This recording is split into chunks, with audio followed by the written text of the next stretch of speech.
Welcome everyone. Today we're cooking a classic Greek recipe known as Biftekia. These aren't your ordinary burgers, folks. They're packed with flavour and a unique blend of herbs and spices. So let's get started and create these mouth-watering Greek-style patties. Begin by grating an onion into a large bowl, followed by grating a tomato. Add the ground beef, followed by an egg, some breadcrumbs and some Greek dried oregano. Add some ground cumin, followed by some Greek olive oil. Greeks put olive oil in everything.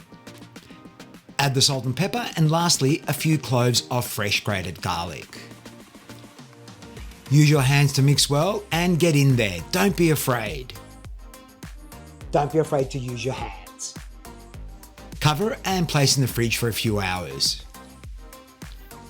And now to shape the burgers, the biftekia, we're going to use a measuring cup, the same ones I use to make my cakes. Scoop out portions using a 1/4 cup measuring cup as your guide.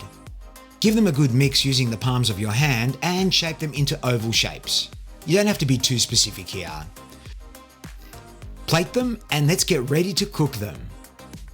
Heat some olive oil over a medium-high heat and place them gently into the fry pan. Turn the heat down to medium and cook for about 5 more minutes.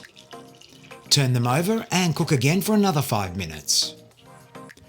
Plate them up and drizzle with plenty of ladolemono, that delicious Greek olive oil and lemon sauce. By the way, the full recipe is available on my blog and I'll have a link in the description below.